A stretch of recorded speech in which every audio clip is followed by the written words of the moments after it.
Hi, I'm astrologer and life coach Penny Dix. Welcome to my YouTube channel and welcome to my in-depth look at this year's summer solstice, which happens on June the 21st, 2022 at exactly 11:14 Central European Daylight Time. You can adjust for wherever you are on the planet. And the sun moves seamlessly into the sign of Cancer. So obviously we always have this energy at this time of year. And it's a great opportunity to set positive intentions. I think each quarter of the year, which is marked by an equinox or a solstice, and in this case, the summer solstice, is almost like new moon energy. We can think about where we've been through the last quarter and what we would like to set in place for the next quarter, leading us up to the autumn equinox in September. So set positive intentions. Think about your goals. I also want to say, thinking about the astrology of this particular point in time, there's wisdom in delays, there's wisdom in obstacles. And if anything else this solstice is trying to put across to us, it's trust those delays, trust there's a wisdom behind it. So before I launch into my in-depth look, I'd just like to say thank you so much for being here with me today. I would love it if you could like, comment, and subscribe. I would really appreciate you subscribing to my channel. And let's start. Okay, so let's have a look. So with these equinoxes and solstices, what happens is we experience the seasonal cycles of summer, spring, winter, autumn, not in that order because I've got it wrong. Spring, summer, autumn, winter. There we go, got it right this time. And astrologically, they give us a point in time to review the previous quarter, to set our intentions for the next quarter. So with the June 21st solstice, the sun, of course, has reached the highest point in our northern hemisphere skies and the lowest point in the southern hemisphere skies. So we're all simultaneously throughout the planet experiencing this shift of the planet as it will start tilting backwards. For us in the northern hemisphere towards winter, and in the southern hemisphere towards spring and summer. So why are these cycles important? What can we learn from them? Ancient civilizations, especially farming communities, relied on these cycles, along with the lunar cycles, to sow seeds and harvest in harmony with our planet, with Mother Earth, because their survival depended on an awareness of these cycles and the lunations, to know when it was the right time to sow seeds, when it was the right time to harvest, when the weather had a repetitive pattern, and how they could work with that, with their sowing and harvesting, and not against it. Otherwise, they'd literally go hungry. So even though that's not something that we are all in our current modern world particularly tuned into, it's actually quite a good idea to shift our awareness into these cycles, because our survival does depend on them. And obviously in our kind of automated way of harvesting, sowing seeds and creating food and grain for the world's population, they have to have a sense also of the right time, but they are looking at it in a very different way, and perhaps not in the way that the ancients did. So we can use these cycles as well to set our goals and intentions. And it helps us stay in touch with those vibrations of our higher self, our connection to the divine energy. How do you think the planet will fare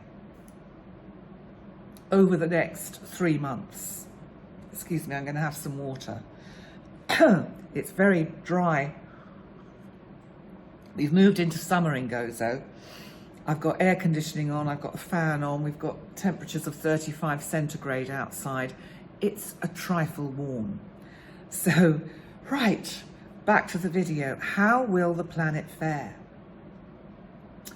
Well, there's still a predominance of planetary activity in Aries. With the event chart for the solstice, the moon is in Aries and it's conjunct Jupiter, which of course is also in Aries. Now the moon can represent the people and our feelings. It can represent our empathy, our sensitivity. It's also representative of the lunar cycles. Jupiter, of course, my big outer boy, the biggest of the big boys in terms of his power on a symbolic level, luck, opportunity, wisdom. So these are the energies that we're dealing with as we open this solstice chart. I think the moon conjunct Jupiter means there's a sense of an outpouring of feelings from people that desperately want to see change, healing, and especially in the desperate situations throughout the world, and especially in Ukraine. Now we've still got Mars, our god of war, our planet of energy assertion, the ruler of Aries. Mars is conjunct the dwarf planet Eris. Now I have talked about Eris before. She is the goddess of strife and discord. And with this kind of energy, with Mars conjunct Eris, sometimes what happens is feelings will spill onto the streets. And in some parts of the world, we might see riots, depending on what other events might be unfolding to kind of push that kind of reaction from people. There is this quite hard angle at this time from retrograde Pluto, my small big boy, as I call him. He's a dwarf planet, but he's a planet. And Capricorn is making a hard energy, a hard square to Mars and Eris. I mean, Pluto has been making a square to Eris for some time. And we've seen this in the general kind of sense of turbulence and unrest in general. And we might find that in our own lives as well. But Pluto squaring both Mars and Eris is really urging people to take actions that bring lasting and transformative change. Pluto also, in its kinder aspect to Venus, our planet of love and relationship, that for this event is conjunct the North Node in Taurus. Now the North Node is our destiny, it's the collective, it's where we're all going, it's where we're headed towards, it's where the world events are leading us to. And it's also conjunct Uranus, which of course is a very transformative energy. It's about shocks and the unexpected. But I think this conjunction of Venus and the North Node, it's just urging us to seek a higher truth, to relate better to each other, to respect each other, to allow these negative energies to not completely undermine our value systems and economy. We've got to prepare for the future. And that's really what the energy of this solstice is giving us. I think the markets, the financial markets and stock markets are still going to be jittery. But, thank goodness, Mercury, our planet of communication, is now direct in Gemini. And I think Mercury is suggesting a need for more gentle and diplomatic solutions to current world problems. But you want to know how it's going to affect you personally. Well, of course, we've got retrograde Saturn in Aquarius.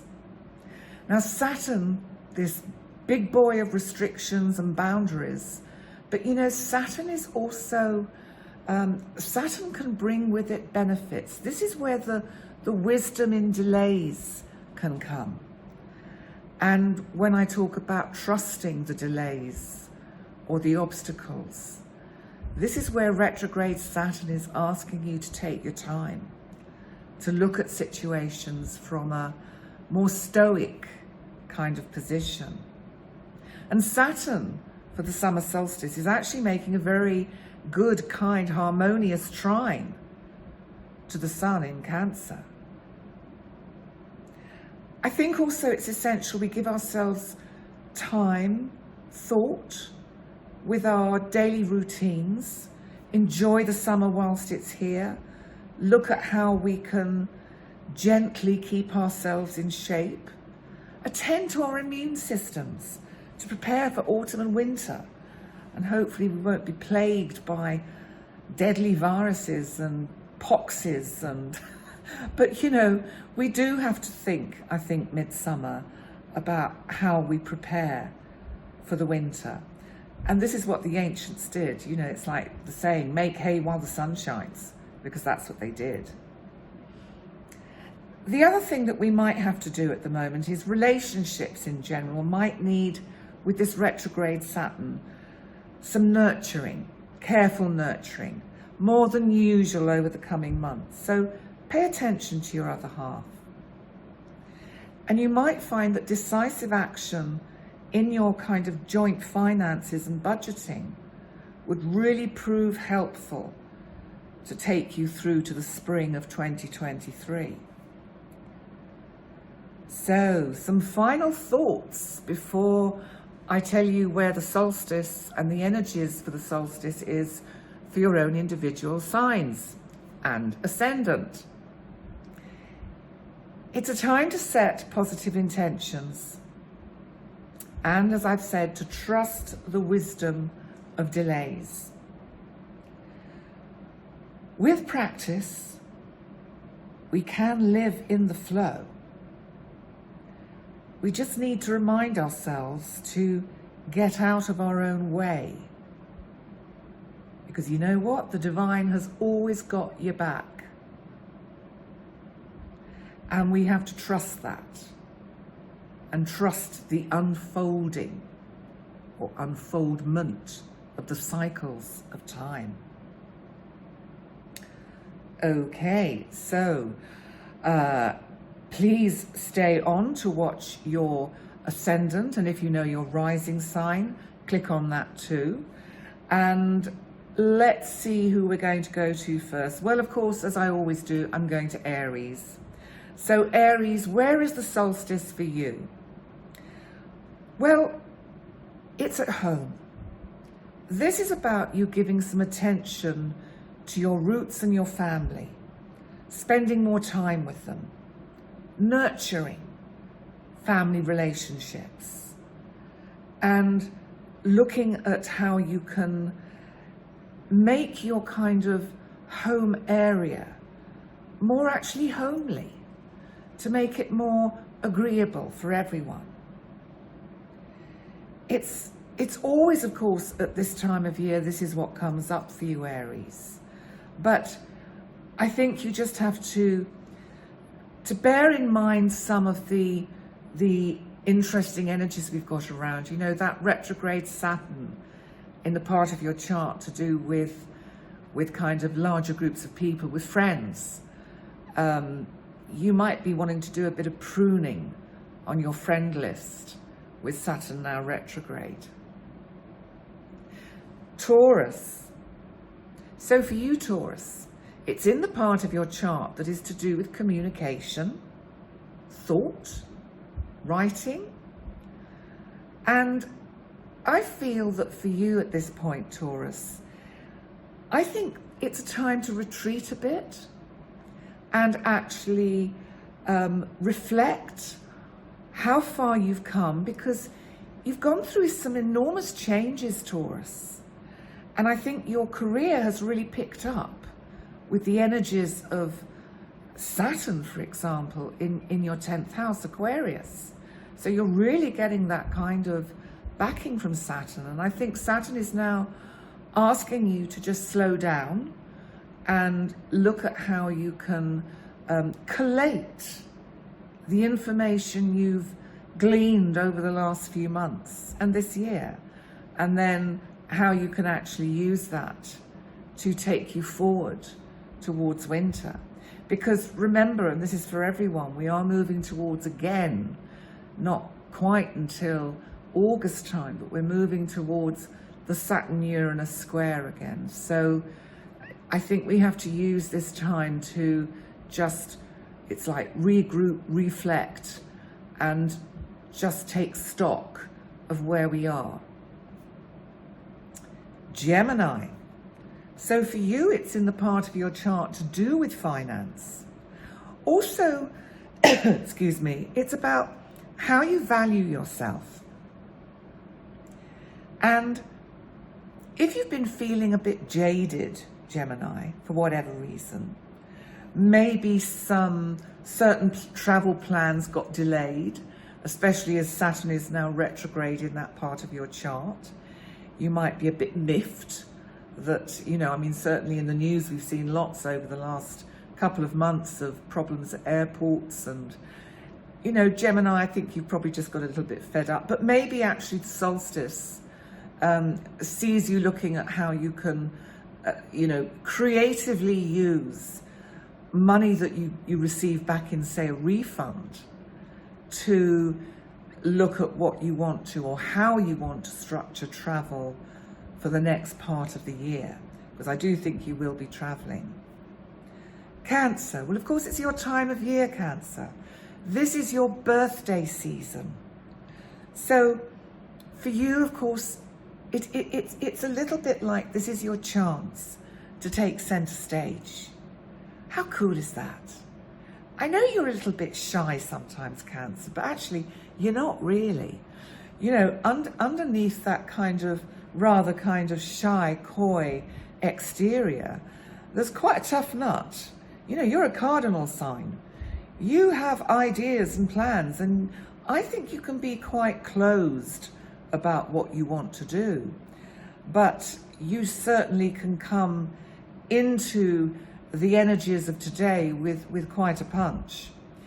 And for you, I think the solstice is giving you very much a chance to reflect. I think it's giving you a chance to reflect on joint finances as well, and to look at how you can structure these kind of sort of, you know, investments that you might have, or how you can make your money work for you a little bit better. Because as I've said, we've got that Saturn-Uranus edging closer and closer, which is going to sort of sharpen all our senses to just being mindful of our financial situation. Leo. So for you, Leo, it falls in that part of your chart which is so much about inner reflection. It's also about a side of you that can get quite lost in emotion, and at times can feel quite trapped and depressed. And it may be, Leo, that because you've had, I think, a time of, over the last 2 or 3 months, some real kind of center stage stuff going on in your working life, that it might be that things just tone down a bit at this time. One of my cats is rattling a food dish. I'm not sure what he, she is trying to tell me, but hopefully they will calm down and just eat the nice biscuits that are there. So Leo, also I think you're going to be doing some deep reflection on your significant relationship or relationships, and thinking about whether you want to take them to the next level and what that involves. So I think for you, the focus is going to shift a bit from work to relationships, because your work is kind of chugging along in terms of your career, and you've got several projects on the go, and that I think is feeding that bit of you that needs that creative output. So it might be time to look inward and learn more about you, Leo. Let's move on to Virgo. Virgo for you. Virgo, it's in your 11th house. This is the part of your chart to do with groups of people. It can be to do with hopes, wishes, plans, projects, also connecting with higher energies and seeing the bigger picture. I feel for you, it's actually about, you're going to get a little bit more tech savvy. So even though you might already be up to speed with your technology, I think this is going to sort of give you a little bit of spurt of energy. And there might actually be quite a lot of communication going on to do with your day-to-day routine that involves the internet and checking stuff out, and as you like to do, Virgo, making sure you've got all the I's and T's dotted and crossed. Libra. For you, Libra, interestingly at this time of year, it brings your focus back to where you're going in life, your purpose. So maybe you'll be thinking, well, I've done that, or I've been here, or I've been there, and you're now thinking, what do I do next? And I think it's a good time to perhaps just chill out a bit, Libra, to have some fun with friends, to enjoy some fun kind of creative times, to perhaps arrange some nice social gatherings, because the time will come in the autumn when you can start thinking more logically and logistically about your sole purpose. So that's where the energies are for you. So Scorpio. Okay, well, it has you looking at longer distance journeys and people at a distance, and wondering how you can make some of these journeys that you have in your kind of thinking. I think you want to break free, and I think partly there's been stuff going on at home which I think has been restricting, and with Saturn now retrograde in that part of your chart, I think it's just frustrating you a bit, and you want to break out. Listen, Scorpio, if you can't do it literally by hopping on a plane or a boat or a train and going off somewhere, why don't you learn something new, study something that you've always had a fancy for? Because when we start studying and learning a new subject, it can take us on a wonderful journey of self-discovery, as well as discovery about subjects that we have only kind of touched on before. So bear that in mind, Scorpio. Sagittarius. I think this is the time of year you tend to do a lot of reflecting on your budgeting for the next kind of 6 months or so, actually, but certainly the next quarter leading up till sort of start of term time almost, with that kind of sense of a cycle, of a rhythm. And Sagittarius, you don't like to be restricted, and there is something about the energy going on in your third house which is just holding you back a bit, and it's just making you feel there's a bit of you that really wants to break out. So you could be being true to your sign and literally deciding, you know, I'm going to go. I'm just going to book a flight and travel off somewhere, even if it's just for a long weekend. But I think you want to do some exploring, Sagittarius. Capricorn. So for you, Capricorn, it always highlights at this time of year your relationships, your close one-to-one personal relationships with significant others.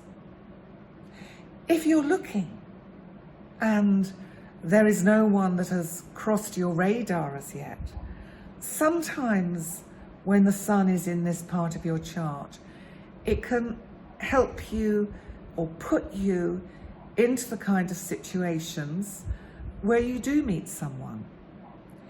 And that's nice energy to think about. And I think you will be thinking about that. But if you are and have a very good, close relationship, it's almost like it injects a little bit of life into the relationship so that you can enjoy each other's company much more. It really is a very fortunate time of year for you, Capricorn. Let's move on to Aquarius. Because for you, Aquarius, it's all about your day-to-day routine. This is where you're looking at, how can I refine things? How can I streamline things? How can I get things kind of really tickety-boo into a system which will work for me, whether it's using the internet or whether it's, you know, in some way sort of getting papers in order. I also think it's a time of year when you do address your health issues more. And it's a time when I think, because you've got Saturn in your house in Aquarius, Saturn has gone retrograde. It's slowing you down. It's asking you to just give yourself some time. So listen to that, Aquarius. Listen to the fact that with Saturn retrograde, it's giving you a wonderful golden opportunity to get a better working routine for yourself and to take better care of you. And now we come to Pisces, my little fishes, my oceans of emotions. Pisces, how are you doing? Because Pisces, the solstice for you is in the part of your chart to do with fun.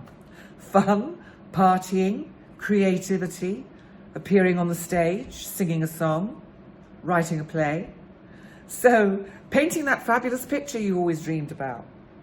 So Pisces, I think what it does is it sets the tone for the next 3 months for you as being a time to not only also kind of keep kind of going with your projects and your career and making sure that's ticking over, but I think it's also about just sitting back and just taking your foot off the brakes a bit, and or rather off the accelerator, so that you can just kind of slow down and apply a bit of gentle kind of foot pedal work to the brake so that you can actually enjoy the summer months.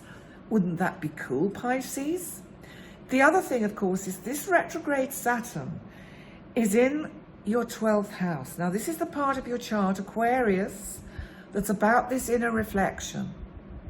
So I think you will also be doing a little bit of meditating and inner work and looking at how you can just kind of learn from what you've been through actually in the last 6 months. And in particular, though, the last 3 months. And I think it's how you actually recognizing how far you've come. And that I think it's time to just give yourself a little pat on the back. You know, we don't do that much, do we? We hope that others will congratulate us for jobs well done. And that doesn't always come. depending on your circumstances. And it's, you know, and I think it's quite difficult to actually just take a pause, just take a moment and think, yes, I've done that well. That is a job well done. So maybe all of us, all the signs, need to just pause and reflect on June the 21st and think, wow, haven't I done well? I've survived. How cool is that? So on that note, I'd like to thank you all so much for joining me for this deep dive, this in-depth look into the solstice and the energies for the individual signs. And please like, comment, subscribe, and check out some of the other videos on my YouTube channel, especially those amazingly interesting ones I do with medium, conscious medium and astrologer Brandon Russ. We certainly have some interesting, deep, in-depth talks about various topics, so enjoy those. In the meantime, thanks so much for joining me, and I will see you next time. Bye for now.